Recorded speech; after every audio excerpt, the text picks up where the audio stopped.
বিসমিল্লাহির রহমানির রহিম। আমরা প্রতিদিনের ন্যায়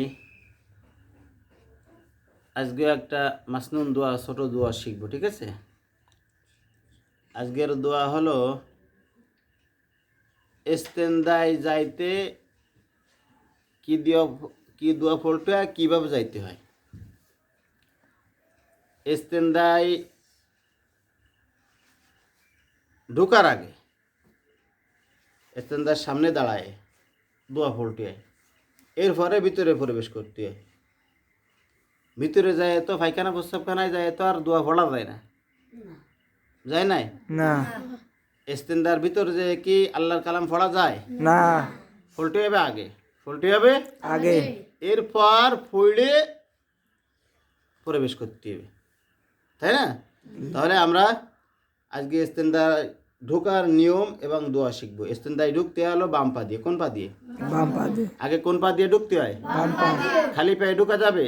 না খালি মাথায় ঢোকা যাবে না একটা গায়ে কিছু কোনো কাপড় লাগতে হয়, মাথায় টুপি গামছা কোনো কাপড় দিয়ে তারপরে ঢুকতে হয়, ঠিক আছে? জি কোন পা দিয়ে আগে ঢুকতে হয়? বাম পা দিয়ে বাম পা দিয়ে। ঢোকার আগে কি করতে হবে? দোয়া পড়তে হবে। দোয়া পড়তে হবে। তাহলে আমরা সেই দোয়াটা একটু শিখে নিই, ঠিক আছে?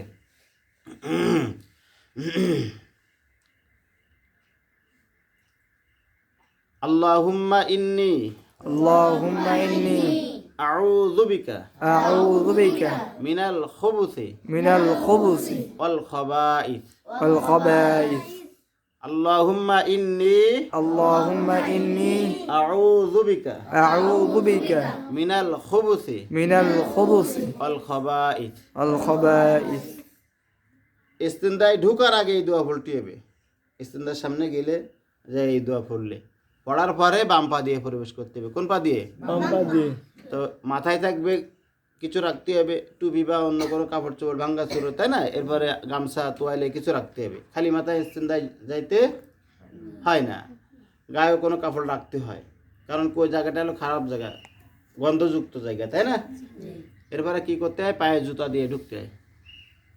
খালি পায়ে ইস্তেনদায় ঢুকতে হয় না, খালি মাথায় ইস্তেনদায় ঢুকতে হয় না। ইনশাআল্লাহ আমরা এরপরে আমল করতে পারবো ইনশাআল্লাহ।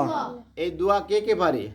আল্লাহুম্মা ইন্নী আউযু বিকা মিনাল খুবুসি ওয়াল খাবাইস। আলহামদুলিল্লাহ, আমরা সবাই পারি, কিন্তু অনেক সময় আমল করা হয় না।